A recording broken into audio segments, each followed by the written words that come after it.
the one arm kettlebell row. I'm curious to see if you notice what I did differently on that last rep. Okay, I'll talk about it. So first and foremost, this exercise, we are really focusing on a great lat pulling movement. Okay, that being said, get your mind out of your hand. We're not pulling with the hand. It's not an arm exercise. Okay, we don't want to pull with the hand and involve forearm bicep as the primary driver. We want the lat. Okay, so from the bent position, it's like if I come over here and put my hands up against Arnold here in this picture, if I pull my hands away and back, this is retraction, protraction. So I want to be in this position. Now I can start the exercise here and then drive the elbow back using the lat. Hand comes along for the ride and release. I can do my repetitions there. Or I can add this part, which I did in the very last rep, which is going to give me 1, 2, 3, 4 parts of the movement. So a retraction, pull through with the lat, release with the lat, and then protraction. So it looks like this in the bent position. So the box, couch, bench, ottoman. By the way, if this is too low, we want to take the low back out of it. So we're getting into a really good hinge position. Loading the legs, using the hand for balance, okay? Or if you need to be up a little higher, that's okay too. You do more of a higher, just a different angle of a row, okay? So get yourself set, nothing in the low back involved. Load the legs.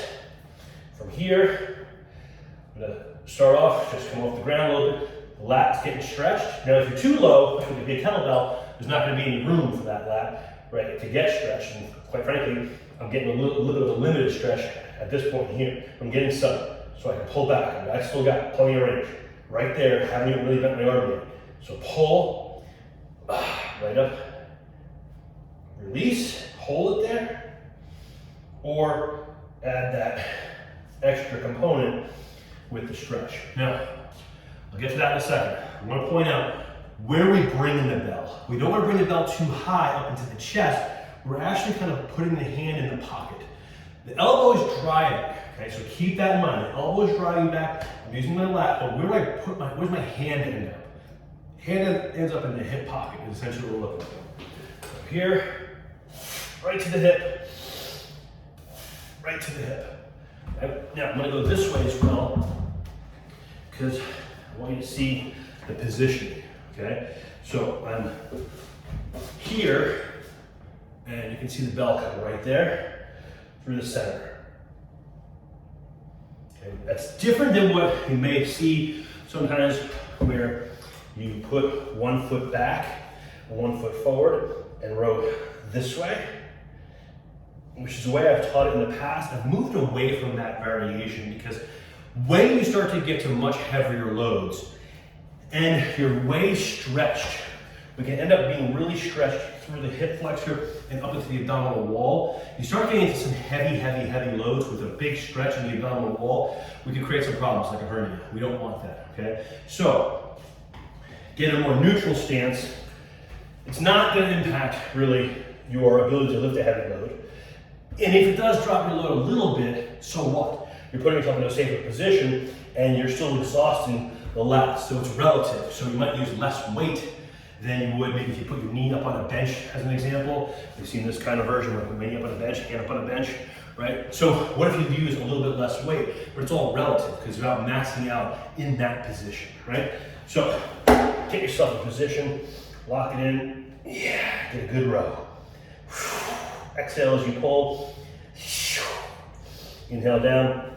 Now as far as choice of should I let it go and come back, or should I hold it in position? Generally speaking, for a beginner, I recommend you hold it in position.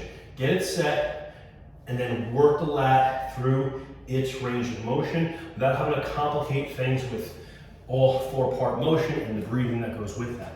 As you get more comfortable, more advanced, you might add that in.